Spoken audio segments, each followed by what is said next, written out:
Welcome to the Creative Play and Podcast Network. Join us as we share our favorite RPGs, one-shot games, tabletop games, reviews, and convention panels. Sit back and enjoy the show.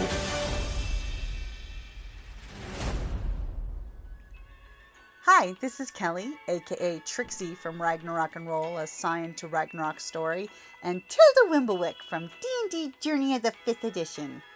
First off, I would just like to say thank you to everyone for listening to our varied adventures, as well as for rating us on iTunes and rpgpodcast.com. If you haven't rated us yet, we would greatly appreciate it if you could.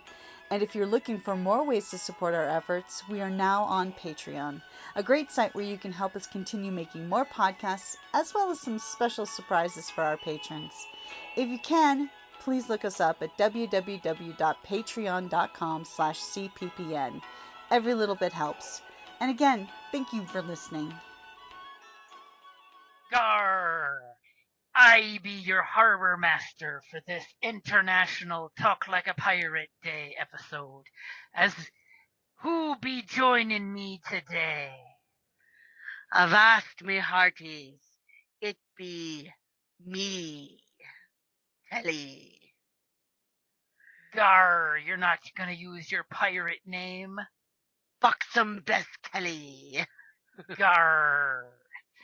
So I'd like to say happy International Talk Like a Pirate Day. September 19th is always fun, shits and giggles.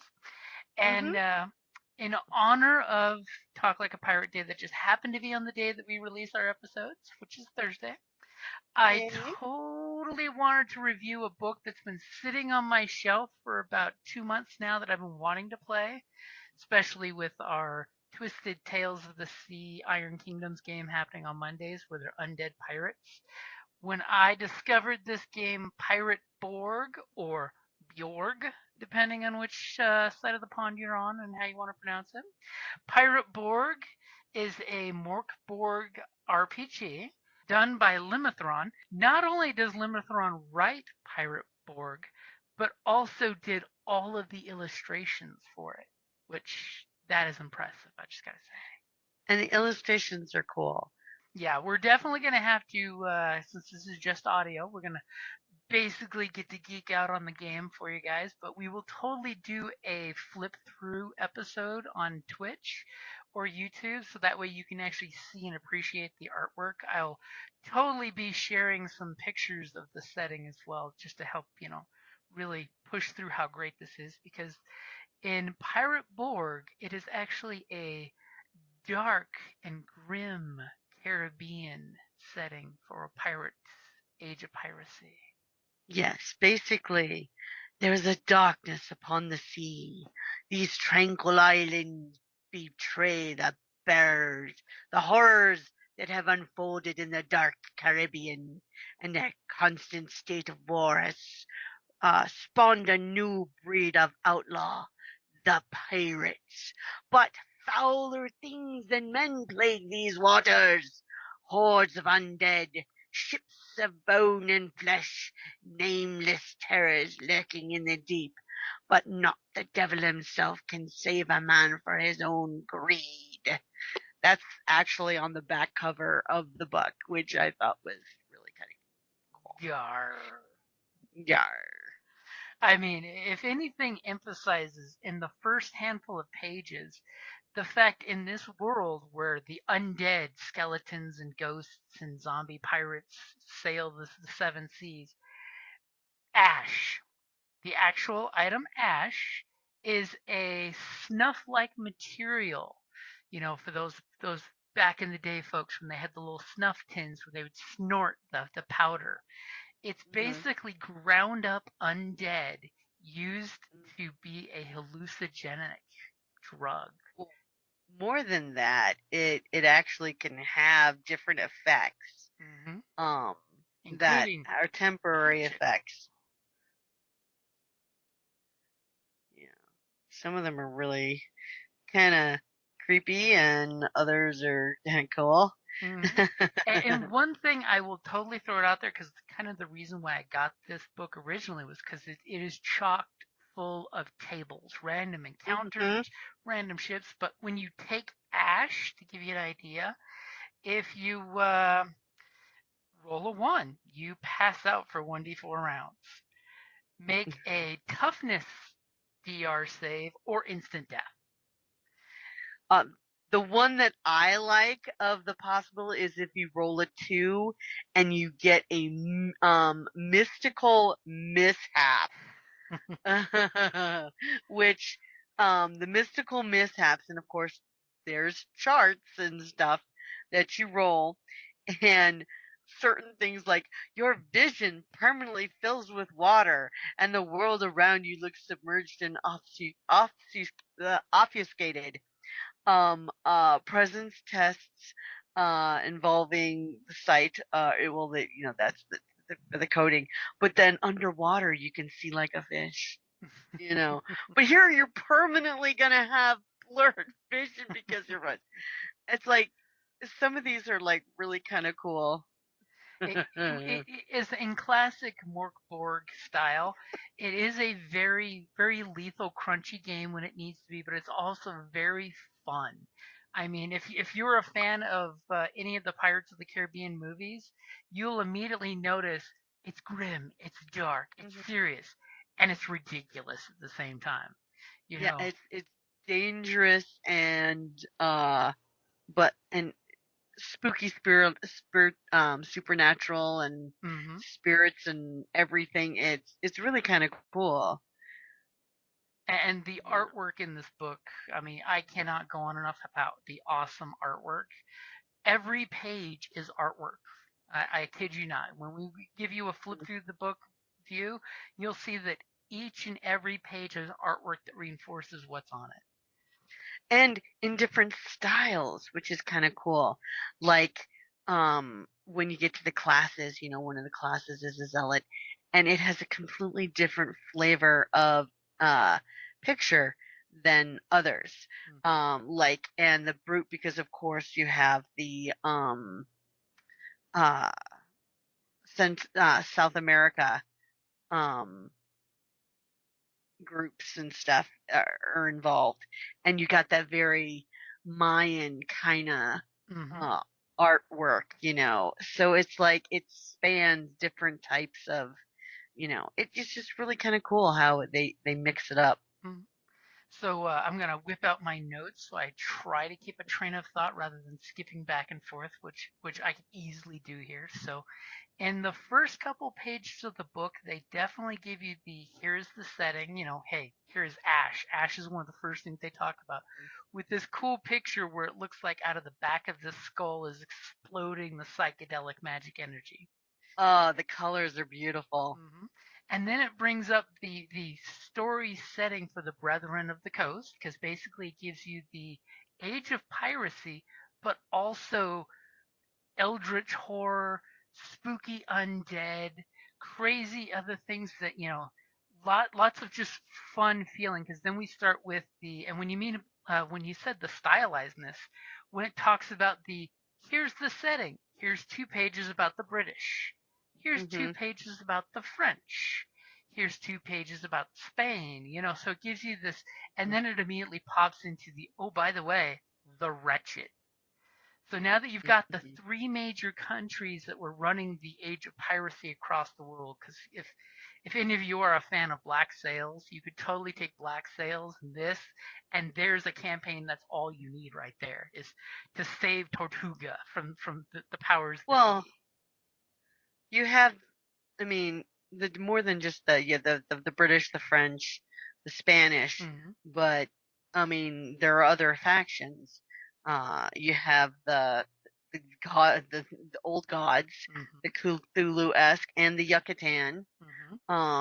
So I mean, they're trying to broaden some of it, which I really appreciate. And one of the things as a GM that I love is on page 25 of this 168-page book. It's a small book, but packed full of stuff. They have the general history of the Dark Caribbean. And the way that they've written this out is actually, if a GM wants to, he could roll 2d6 compare on the chart, and that's where the campaign starts. Because it actually has a chapter 1, chapter 2, chapter 3, chapter 4, chapter 5, and chapter 6 that ends part 1 through 6 of where the story is in the apocalypse. Because if you end up in chapter 6 on the sixth Eldritch Tides of Doom, basically it is a maelstrom forms around the abyss, earthquakes, islands crumble into the sea. So you could randomly pick a point in the timeline of the apocalypse so the players can, head it off. Yeah. And what's nice about the book is, like the inside covers and stuff, they don't have, they don't have any wasted space, really. Mm-hmm. There's no wasted space. Even on the front insert, the book cover, the binding, they're charts. They're roll charts. They maximize, so easy access to different things. So like, the front page, what's in a name and creating a character, crowd, what you're doing, what your character's doing, looting a body, excuse me. It does. The inside cover on the front and the back is basically your GM screen. It's got all the information you need. And when you roll up a character, it's classic 3d6 for your stats. And then the modifiers are fairly close to what we're used to in D&D. So if you've ever played any D20 system, you know how to play this system. The only changes that they've made from classic MÖRK Borg is the abilities. You have your strength, agility, presence, toughness, and they've added spirit to give you the access to the magic and things like that, or the sea shanties, which I think is a great thing because basically in this setting you have sea shanties, which is a crew ritual that you can do, and hopefully you don't fuck it up. Well, and so depending on which shanty they do, it's basically some type of crew buff. Mm-hmm. Yeah, it's basically like which is kind of cool. A collective ritual that helps you out in some cool way. And when it comes to the dice rolling aspect, is this system is like a lot of the newer systems we're seeing where it is actually for the GM, it's diceless. The GM never rolls a thing, which is great. So the GM can focus on keeping the story pumping, keeping things going, and not having to roll dice for everything. So players will basically have to attack and defend themselves with dice rolls. And they're oh no, go ahead. Well, I was just saying, and there's basically 6 character types. Mm-hmm. So you could even roll a 6-sided die to say, well, what kind of character do I want to roll up? Here, roll a d6 and, pick it, in that way. But what another interesting feature of this is they have a mechanic, depending on whether the GM allows it or not, that a character that dies can still be that character and come back as a haunted soul, which of course there are 6 types of haunted souls. So, that's kind of interesting. Yep. Because this is a deadly game, characters, you probably want to have backups. But there is the possibility of keeping one sort of in play. You can be the one Captain Sparrow that always survives. That's his thing. The ship's new, the crew's new, but Sparrow survives somehow, unless the whole time we didn't know it, but he was actually undead all along. Yeah. And one also very nice thing is, of course, because there's a whole supernatural aspect, pretty much like you just assume you're going to be human. However, no, they do have the option for other classes, or basically you could have a merfolk, you could have an aquatic mutant, a sentient animal, which is kind of funny because like how you got to be an animal, or whatnot, you can pick, and they have a few choices. So I think it's, it's interesting, now I'm going to, like Stranger Tides, the horrible remake of a wonderful book that Disney did, had mermaids in that one, and I thought that was very interesting. This way, hey, you really like the movie? I like the book. You could be a mermaid, so to speak. And they have, like, in the Splash tradition, they can transform into a human. But same as, the Splash, they can't stay out of salt water too long. They do have to submerge, or, die. Yeah, that would be a bit of a buzzkill. Yeah. But I mean, the book is published by Free League, by the way, and of course, we can never say enough good things about Free League because they are just amazing. And when you do mention on Stranger Tides, actually for Limithron, that's actually one of the books he recommends. Not per se the movie, but the book is a big inspiration for him, which is cool. No, the book was fantastic. Mm-hmm. When I was younger, it was one of my favorite books. So just to backtrack a little when it comes to the mechanics part, because as a GM, I'm all about the mechanics. It's a D20 system, so when you do something, most often the players need to roll a 12 or higher on your D20, and you have your plus or minuses are like the classic D20 fare of -3 to +3. So if you roll an 18, it's +3 to your roll. And average things are basically difficulty rating of 12. We're used to challenge rating, they call it difficulty rating. Sometimes if you do something a little fancier, it might go up to a 16 or a 14, but basically you're rolling a d20, you're trying to beat the number. An interesting thing on the violence page, I love how they put the violence, that when it comes to combat, your players will roll an initiative once, and if they roll a d6, if it's 1 to 3, the baddies go first. If it's 4 to 6, the good guys get to go first. If they're good guys, I guess. Let's just say better guys. It's got a classic natural 20 crit, which we all love, and the fumble on a natural 1, which I always think is fun because that we just have a little bit of oomph. Armor is important for soaking damage because, like I said, the GM never rolls dice to attack, so always expect the baddie is going to hit you unless you can do something to protect yourself.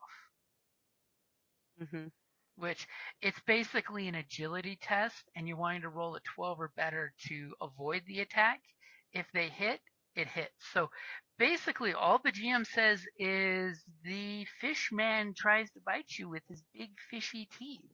What do? And you roll to basically dodge, which I think is a fun way of keeping the mechanic in the player's lap to keep those dice rolling and keep things going.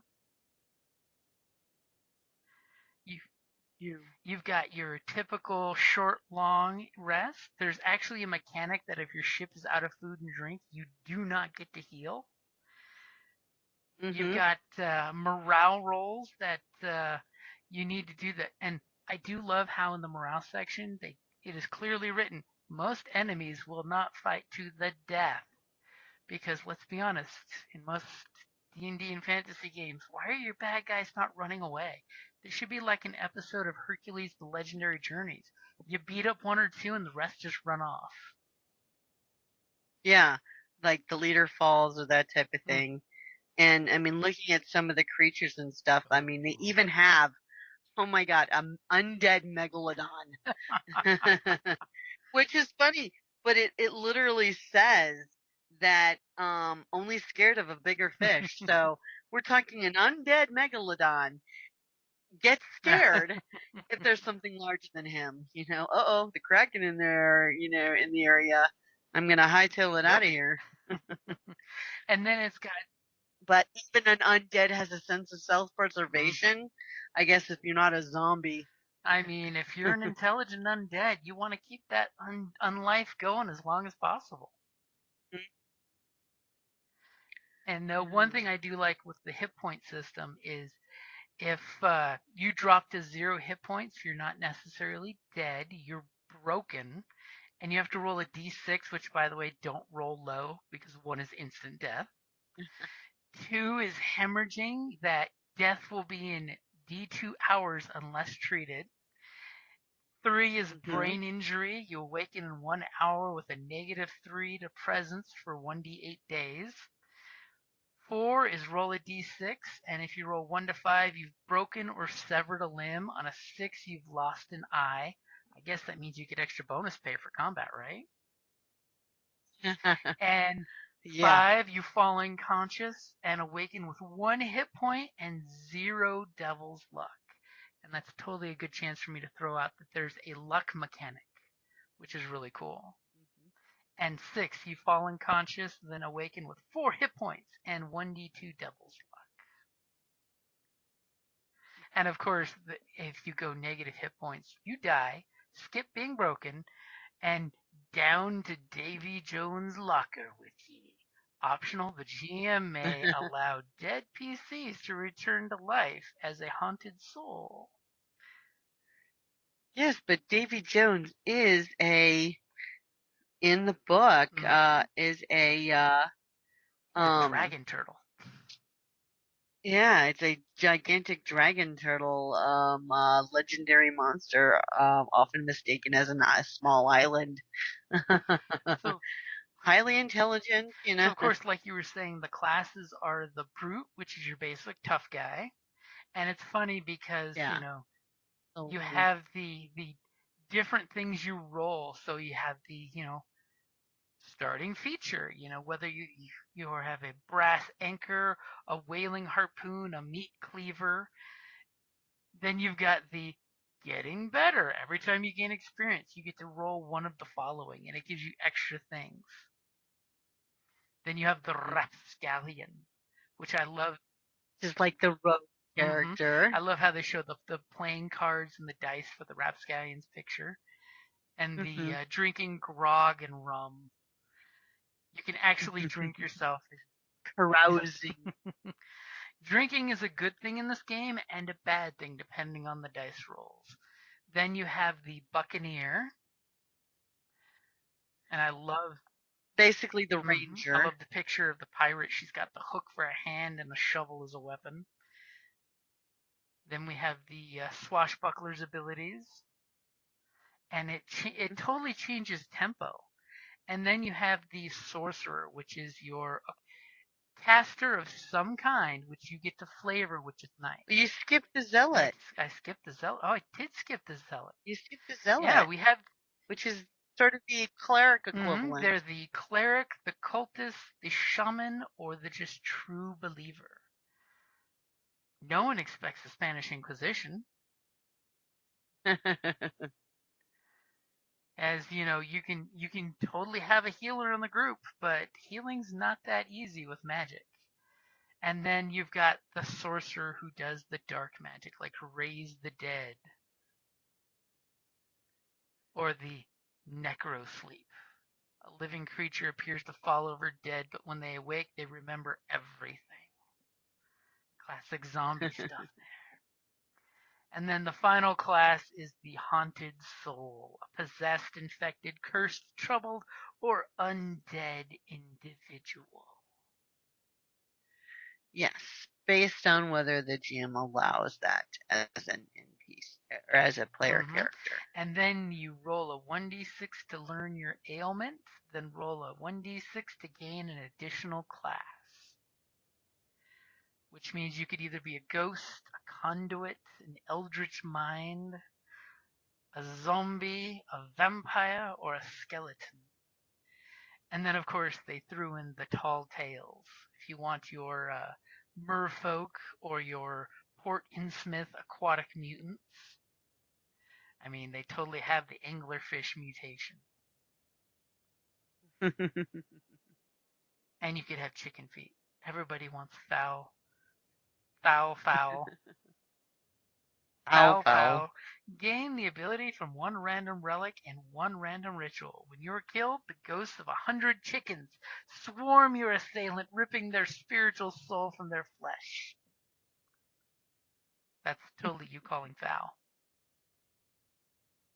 I call a foul. And of course, you can have sentient animals. So those of you who loved Pirates of the Caribbean, you could totally have the clever monkey. That means you were having excellent climbing, and you roll a d10 for starting weapon. You could be a little tiny howler monkey or a biltrat. And or a parrot. And then once you've selected, you've rolled up your stats, you've picked a class. Parrots are lucky. Then comes more dice rolling for your characters. Basically, you start rolling your clothing and armor. You roll headgear in case you have a hat or a tricorn. You roll a piece of gear to see what item you may have. Then you roll up your melee weapon and your range weapon and any goods or services. I mean, you can have a smoke bomb or a grenade. And then you have the Devil's Luck. Every class gains a number of Devil's Luck points. Landlubbers begin with D2. After resting at least 6 hours, if and only if your luck is depleted, roll your class's designated die and regain that much luck. And you use the luck, and of course there's a evil star bleeding on the ground with a skull. You can deal max damage with one attack. You can lower the damage dealt to you by 1d6. You can re-roll any die roll, which I think that's one of the biggest ones. You can neutralize a crit or fumble, another really good one. So you can say, no, I did not just shoot my friend in the back. Or lower one's test DR by -4. So you could turn that 12 into an 8 or better on the dice to guarantee success. Which I am a huge fan of, that kind of mechanic that lets the player take agency. So when they really want to succeed, they can succeed. And then, of course, on page 55 is a huge list of backgrounds. And I love how you roll a d20 to find your background, and it basically gives you money and a little hook for your character. You know, the first 20 on the D100 is sailor. Just straight up sailor. And then you have different items for depending on what character you pick up with. It could be you get a magic item, could get a holy symbol, you could be a quartermaster. Yeah, but it's a 1d100, so you never know what you're going to get with backgrounds. I mean, it's going to be totally random because, let's be honest, Age of Piracy, sailors came from every class and background imaginable. You did indeed. And then, of course, I love, and this would be a one where normally I tell players on charts they can roll twice and pick the one they like. I like this one as is. You would roll your distinctive flaw. And your options are drunken lush, stubborn, mocking, sardonic cheer, way too loud, stupid, coward, cocky, slightly deranged, aggressive, anxious, cheater, selfish, lazy, hedonistic, impulsive, ostentatious, paranoid, pretentious, sadistic, or disloyal. And then you would, of course, roll under the physical. And basically, the D20 gives you different descriptors for your character. So you have cursed, visibly part skeleton, ghost, water, flames, coral. So you have some evil curse showing on your character. You could have a missing eye. And by the way, there's no mechanical deficits for these, which is nice. So it's all flavor text. Because I'll totally throw it out there. One of my favorite pirates is Blackbeard from the classic Treasure Island. And it's not just because my name is Jim. But he was always one of those characters that was great. You could see him cunningly use his disfigurements as an advantage to himself. But everyone thought, oh, poor Blackbeard. And it's actually like, don't you fall for it. Don't you fall for it. So you could have a hook, you could have missing ear, Many, many tattoos, never blinks ever. I could totally see a couple players role-playing that one too much. Twitches constantly, especially their trigger finger. Nigh incurable case of scurvy, permanently bleeding gums. Makes you a jazz player from Simpsons. And then there's the infested with bugs. I could totally see the role players at the table playing that one constantly. Scratching the beard and for all the nits. I could feel the itch starting already. And then the increasingly gangrenous. You could just, you see the GMs out there using that as an excuse to say, Stu, your legs smelling mighty ripe there. Yeah, but the funniest one is number 20. So good-looking people are jealous. Here you have all these but you're so good-looking, people are jealous of you. And then you have the idiosyncrasies for your character. One might have developed and certainly never be rid of, yet certainly won't stop you from trying.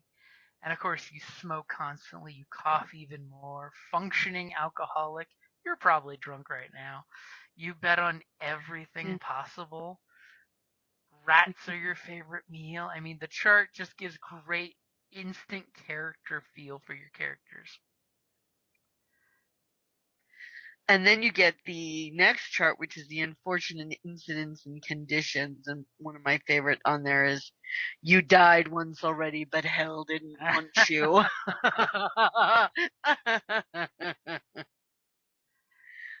Another one of my favorites is the 18. You deserted the military, but you're not sure who knows. So. And then there's other ones like roll a d2. On a 1, you're a failed mutineer. On a 2, you are a successful mutineer.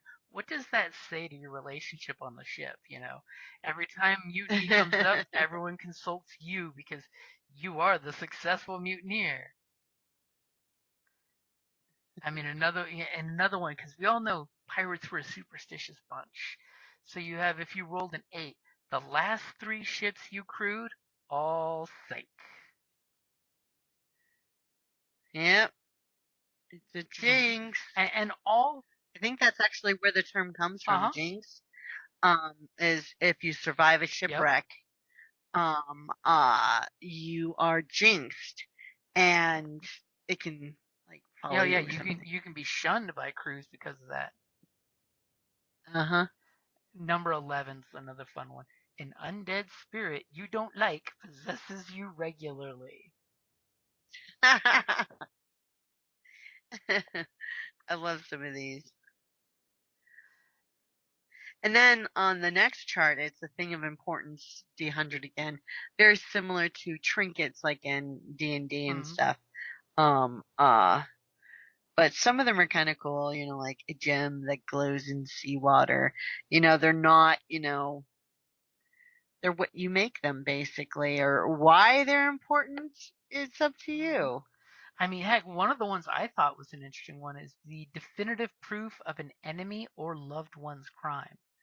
So, for those fans of, Black Sails, there's, these trinkets tell a story for your character. So you instantly have, as a GM, if my player rolls this definitive proof of an enemy's crime, who is your enemy is going to be one of the first questions I ask, because guess what? He's probably involved in one of the islands in the Dark Caribbean in some regard. Is this a British noble who disgraced you and got you sent into piracy from the Navy? If you have a pipe carved from bone, where did you get this pipe?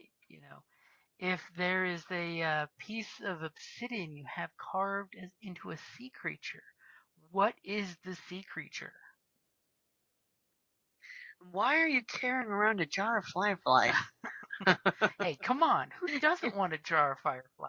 I know, it's just kind of funny, though. Stone tablet inscribed with ancient pictographs or hieroglyphs.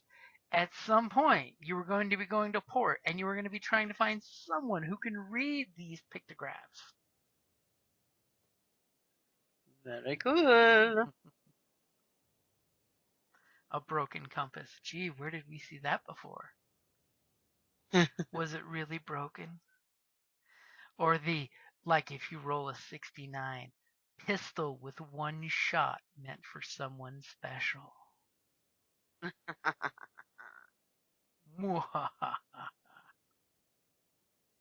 And of course, I love in the pictures how the artwork sprinkles different things like Black Coral Bay, because part of the page is unused for the 100 chart, so they put this beautiful islands picture there.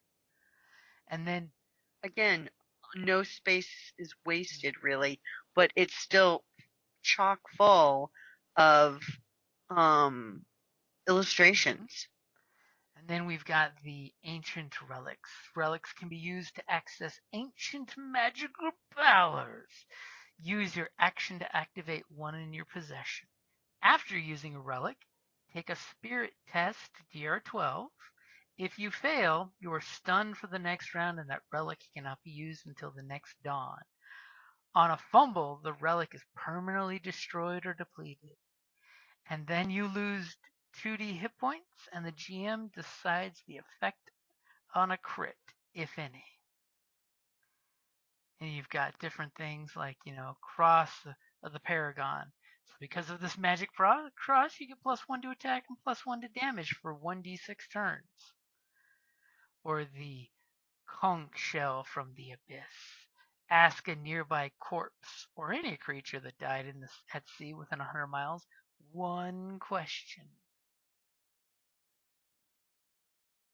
Which one of the relics is your favorite? Well, let's see. Some of them are kind of creepy. As they should. Yeah. But I kind of like the crystalline skull, just because those are cool looking, and it lets you hear and repeat the thoughts of a nearby creature for like D6 plus spirit minutes, which is kind of cool. Or the crown of the sunken lord with a water shield. Oh, yeah. That's kind of cool. I like the Cup of the Carpenter. Choose a creature to regain 1d6 plus spirit and hit points. We know what that was, choose wisely. Yeah, well, what that series did to the crystals. I don't like to associate the skull. Oh, God, that was a terrible movie. And of course, here's the broken compass we talked about earlier on the equipment chart. This compass points in the direction of an object you know for 1 plus spirit rounds. Mm-hmm. And then we've got the rituals. Ritual. Every dawn, you roll 1d4 plus spirit to see how many times you can cast rituals that day. If you fail in roll in the mystical mishap table, do not fail. Just do not fail. But one thing I do like is for the rituals, they actually have the rules that if you're casting under duress, it's harder to cast. It takes a minute. So basically, you take time, you do the ritual correctly, it's easier. If you take an hour to cast the ritual, it's even easier. If you have several people working together, you can roll twice and keep the highest roll. And if you spend hit points in blood, you get -1 difficulty per hit point you bleed. There's some dark magic on them seas. Yeah, but then you could do one and you get to say, "Release the Kraken!" I knew you would quote that one because I'm like, okay, she's got to say it. It's either Eldritch Tentacles or Release the Kraken. No, of course, Release the Kraken. And of course, there's the ritual for the black spot. Yes. Name a human that you have met, and they must take a DR12 test or die within D8 days. Summon the ferryman. Human of your choice loses 3d8 hit points. If you fail, you or an ally loses instead. Reopen the grave. You summon D2 plus spirit in zombies or skeletons. They are under your control. And then, of course, let's give you the bad side to magic is the mystical mishaps. So, if you roll a 1, all before you vanish and you are alone in a gray island, a figure robed in black can be seen on a boat in the distance. Welcome to Purgatory! Everyone, if you roll a 2, everyone within D20 feet vomits briny water and sea urchins and lose 4 hit points. I mean, that could be kind of handy if you're all alone and on an enemy ship and you do that. True.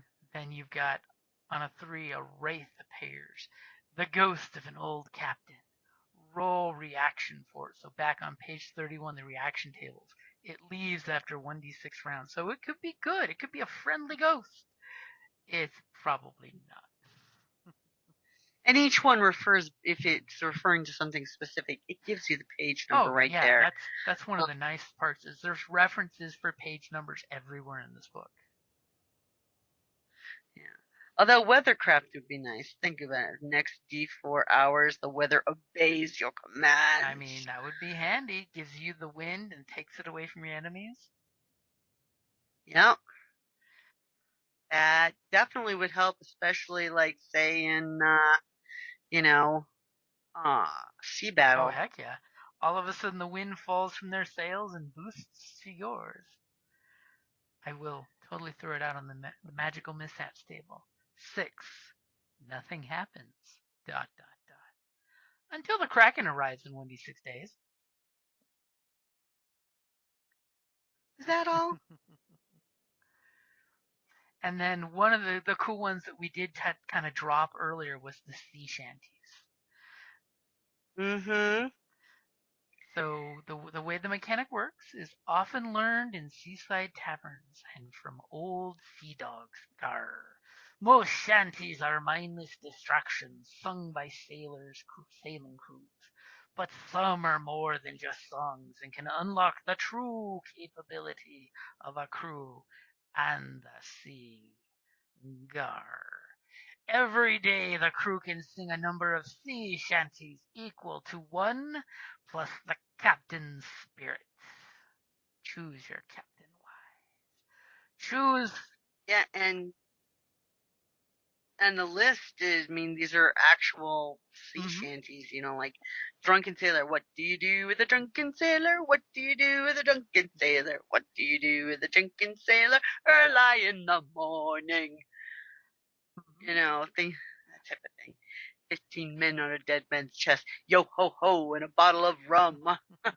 And of course, you can choose from the crew's known shanties because it is a group thing where basically everybody can bring shanties to the table.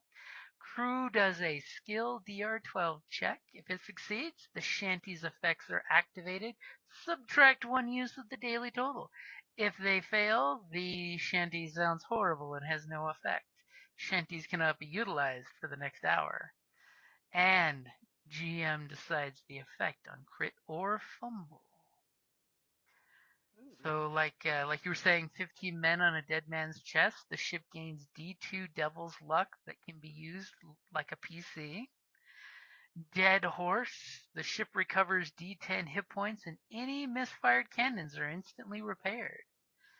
Spanish ladies. Nice. The ship can't get lost today. Leave her, Johnny. Reroll changing winds.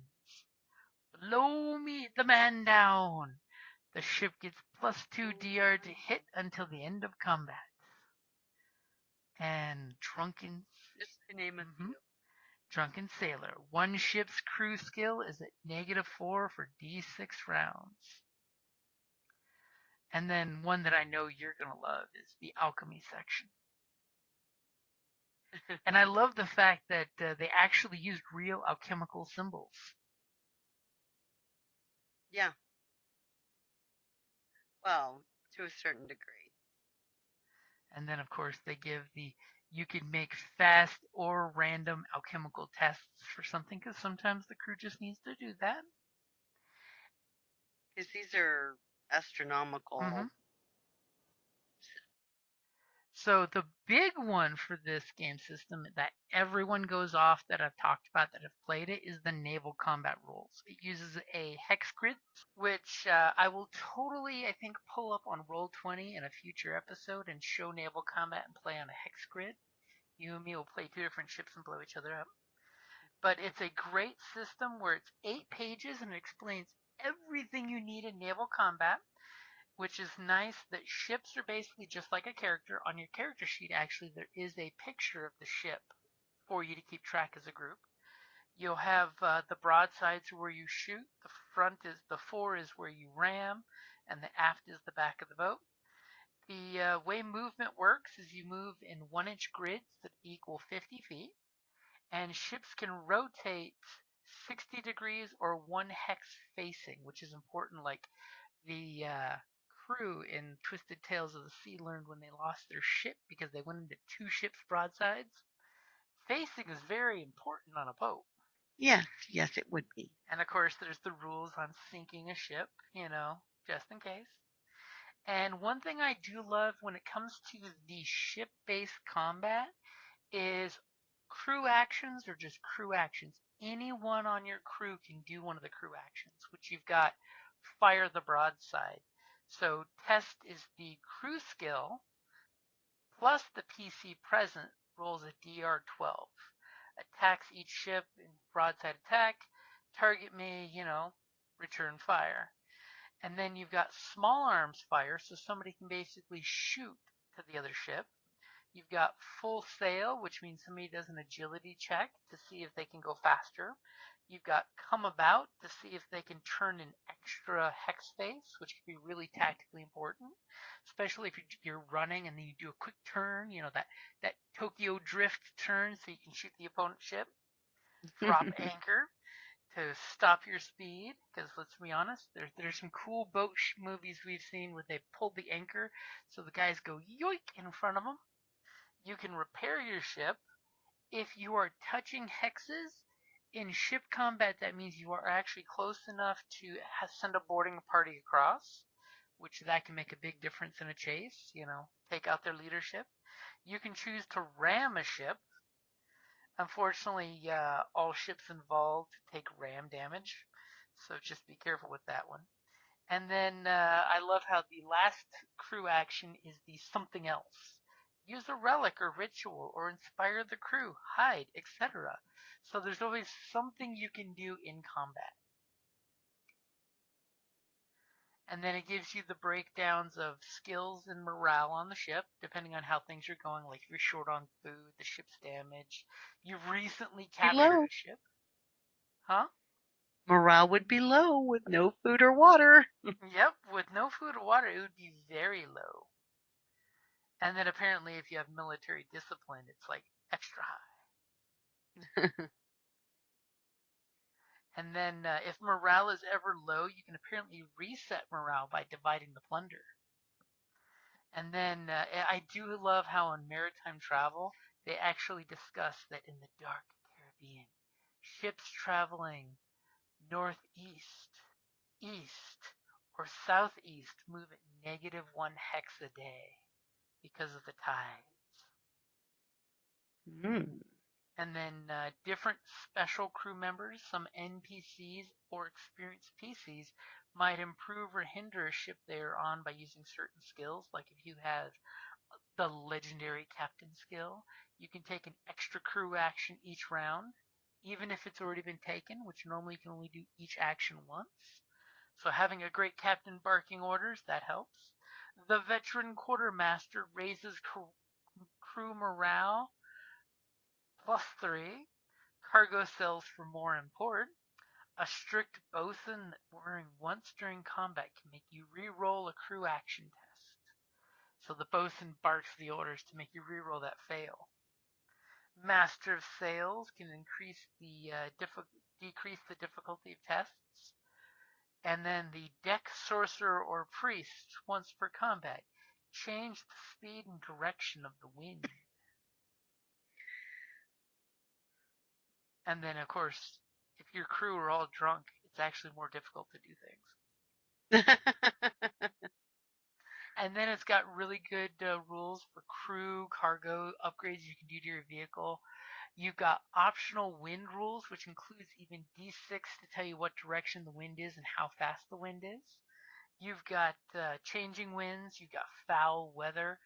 One of the ones that I love is the flotsam and jetsam, because you can totally find some stuff in the waves as salvage, a message in a bottle, a couple crates, a few adrift sailors, because, sometimes that happens. One of my favorite is the green sea turtle with a map carved in its shell. And then it's got a nice D20 random encounters and events. So you've got an encounters, don't roll a 1 because that's the Kraken. Roll a 20 and it's an ornate galleon, a floating brothel. Gar, no shore leave needed for you boys. And in the events, if you roll a 1, a huge shark or sea monster harasses the whole of the ship. And you have to do an agility test or fall overboard. Fun. Just what you don't want is to go into that water. And then if you roll a natural 20, an albatross is spotted flying with the sails. Everyone gains 1 devil's luck point. And then it gives you a nice rundown on different ships, going from a little tiny Tom Sawyer style raft up to a big giant massive galleon to the ship of the line. And then it even gives you the stats for forts on the coastline.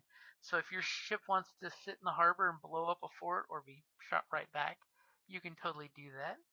And then they've got the ghost ship, the ship of bone, and then the vessel of the deep. More monster than ship. And the ship's got tentacles. And of course, in classic Davy Jones style, it can actually submerge and surface instead of attacking. Dun dun dun Duh. dun dun dun dun dun dun dun dun dun. And then it's got a bunch of dark terrestrial creatures like the bilge rat, the dire crocodile, the Well, the necro bilge rat fly. is a zombie. Yep. It's a type of zombie. Disgusting vermin. These brood in the foul water that pools in the ship's cargo holds.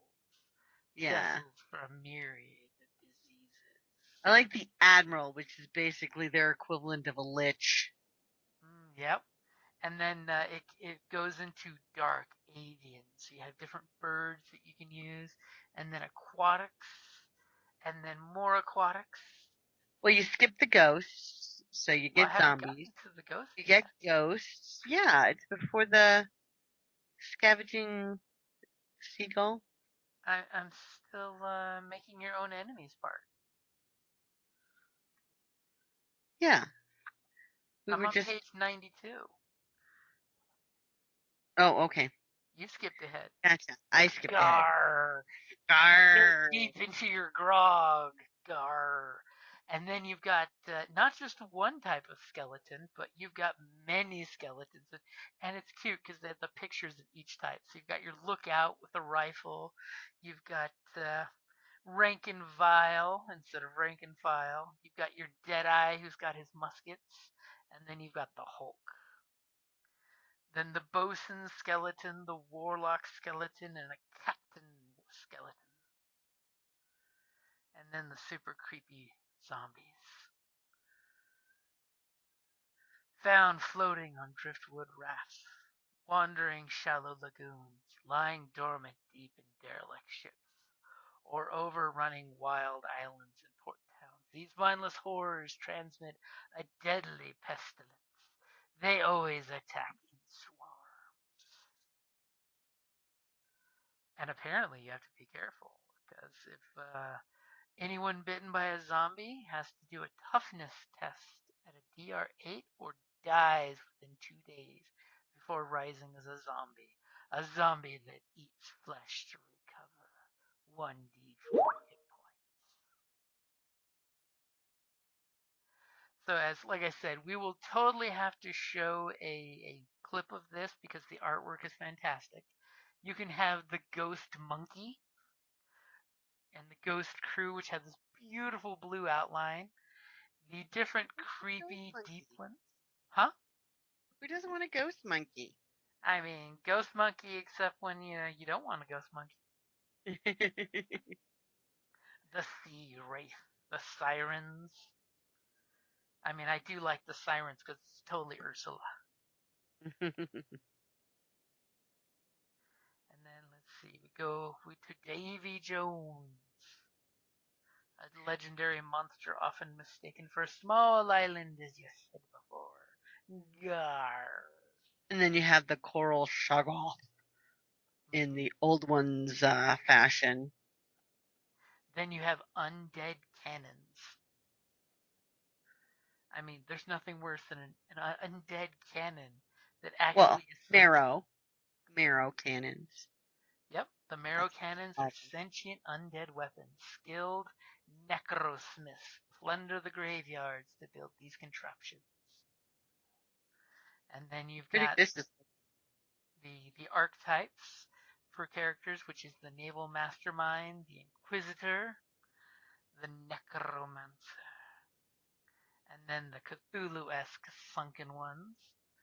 And then for more charts, because have we said this game's got a few charts? It's got charts.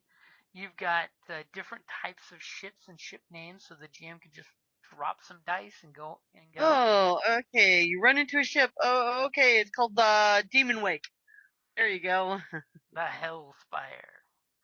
Oh no, look, it's short-handed. Half as many actions as normal. And it's near mutiny. But not only, where is it? What type of ship?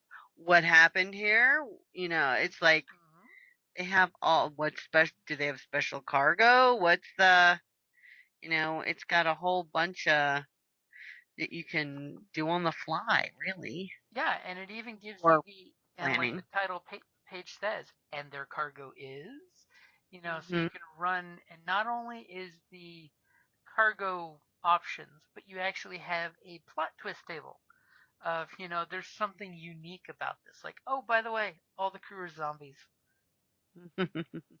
Or someone on board is related to a PC's backstory. And then you've got further ones of where is this ship? What happened here? What type of ship is it? Is one in one of the rooms, roll a D8, and it gives you some more options of things to put in there, as well as odd features, current occupants, and then there's the massive buried treasure table, which is it's so massive they shrunk the font to fit everything on buried treasure. And then doing different treasure maps. What is the map made out of? What is the geography? It starts at a totally unknown location. Invisible ink is revealed by the light of the moon. We know where that one's from. And he totally provided treasure map icons. So for those GMs that don't know a treasure map, you can totally snip and use those icons to make your own, as well as the pirates' riddles. And then we've got a section for uncharted islands, so you can create random places on the go. You've got the stopping a pirate can be dangerous to your health. Roll 3d12 and read the tables from A to C. Save the dice. And it gives you a wanted cutthroat with unmatched beauty wielding a broken bottle. And you could instantly just come up with it just like that, just by rolling 3 dice and consulting there. As well as the extra names, tons of name charts, extra jobs and things that you could use, as well as complications for it. There's a D20 chart for rumors.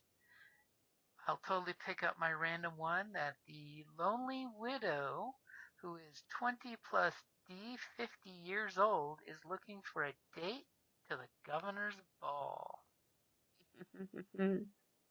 And then from page 128 on, it's got the Curse of Skeleton Point is the one-shot adventure. And by the way, it's totally not a one-shot adventure. It is a full-on sandbox campaign location. And it gives you different ideas of if you don't have a captain on the ship, here's some NPC captains you can use. There's plot hooks for why you're here, who you're here to see. There's a whole bunch of different characters, including an undead conquistador known as the Baron, a powerful conquistador. The Baron haunts the old crumbling castle built by his family when they settled the island. His name is long forgotten to die. And basically it's got dice for what is he doing, so you can randomly as a GM just roll to find out, hey, what is this NPC doing? And it's got a nice little map that you can give to your players. And one of the things that I love with this is there are random events. So if your players are doing nothing, the story is progressing without them. So as the GM, you can totally set up, okay, you guys decided not to fix this problem. Here's what's happening in its place. And then you've got another location, Coral Town, which has got some nice little locations in there as well as some. And then the jungle. It's basically page after page of extra random things, and then you have the nameless temple. And the beauty is there's more tables to roll on for the plot for it. More tables. More tables for the shrine of the nameless skull. It's probably a crystal skull, I'm just saying. And basically it's literally a dungeon crawl for your pirates, including some cool maps in there. Then you've got the Death's Head Swamp. Because sometimes your pirates just need to go into a swamp. Followed by the Black Coral Reef. Which again, more tables. And then we get to the character sheet on page 162. It's a 2-page character sheet that they're facing each other. And it gives you everything you need to roll on the character sheet. So on your ability scores, it flat out tells you 3d6, and then it has your strength, agility, presence, toughness, and spirit with pips that have your numbers listed. So as you roll the dice, you know which pip that you want to put your circle on.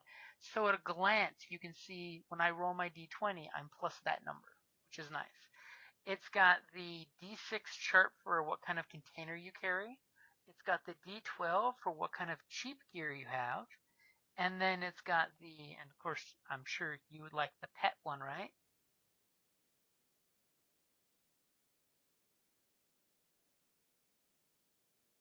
I'm sorry, repeat that. On the character sheet on page 162, the cheap gear, you've got the pet option. And then a separate table for that. And then your fancy gear. Fancy. And then you've got your hit points and devil's luck, a D10 to tell you what kind of weapon your pirate has, and a D10 to find out what kind of clothing your pirate has, and more importantly, because pirate, a D12 for what kind of hat that you've got. And then the nice thing on these the hat's important. Just ask Sparrow. Especially Barbossa. And then when it comes to your character's background info, it's got the dice you roll, and it tells you what page in the book to go find that background, which is nice.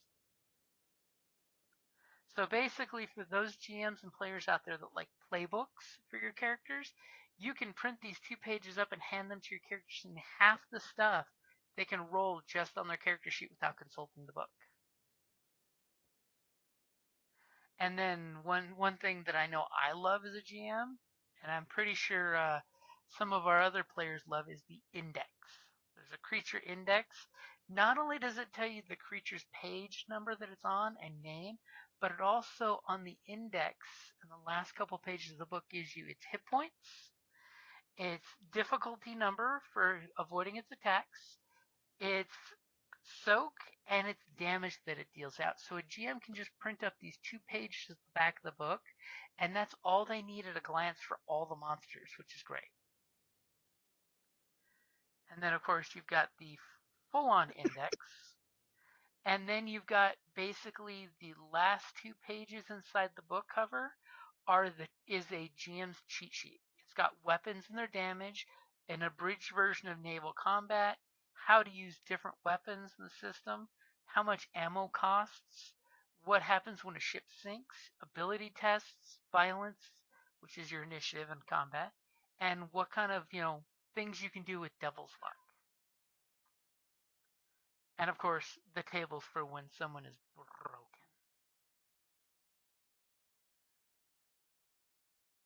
And just remember, but fouler things than men plague these waters. I don't say it as good as you did. Foul waters.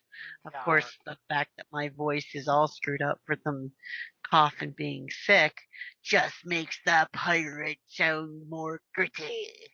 Yar. And of course, Free League published this as an awesome book. The book quality, the paper, the cover, I love the embossed cover artwork. And one thing I do need to throw out there, and I will totally put in the notes for the episode here, is that Limithron is doing a Kickstarter right now, which they conveniently started 2 years ago when they released this on Talk Like a Pirate Day, the original book. They now have just released a new Kickstarter with a new starter set for Pirate Borg, as well as 3 new adventure books. Not just, an adventure, page 2. It's actually 3 new books. So definitely give that a look on Kickstarter. I'm like super tempted to get the hard copy and the PDF copies because the starter set does look really good and comes with really cool dice. I'm just going to throw that one out there. Really Cthulhu-esque dice. But Love dice. yep, we all love dice. I hope Pirate Borg is something that you guys want to play because it is a beautiful game. It is super simple to pick up and go. It is crunchy and lethal, but that can be fun. I mean, let's be honest, that is fun when danger is on the line. And the beauty is if you die, you just roll up another crew member on the ship. They were there the whole time in the background. Nobody knew. And now they're important. Yep. Or you never know, maybe the GM will just look at you and say, how would you like to play your ghost? Yes, would you like to be a hunted spirit? Please, roll the 6-sided dice. Let's find out. I mean, that would be interesting now that you have an undead member of your own crew. You got to kind of like look out for him. Or keep an eye on him just in case, he is a certain type that, eats living creatures. Oops, did we just get the Demeter? Yeah, so could make for some interesting gameplay. Yar. Steve went undead on us and you decided to make the rest of the crew undead too. Gar. Well, It's okay. We know what his weakness is. It's garlic. well, misery loves company. Arr. But now I can't taste the sweet taste of grog. No, but the blood tastes even sweeter. Gar. So we will definitely be doing a playthrough of Pirate Borg, at least a one-shot or 2 in the future. We do have, I have to throw it out there on Patreon, is the 13 RPGs of Halloween. I'm still working on the schedule, but I've got a bunch of folks on the line that want to do online and in-person games. So I have to figure out my October schedule for that. As well as there are some current polls on Patreon for changing channels on our campaigns that wrap up fall, if we should continue those same campaigns or if we should change channels into something different.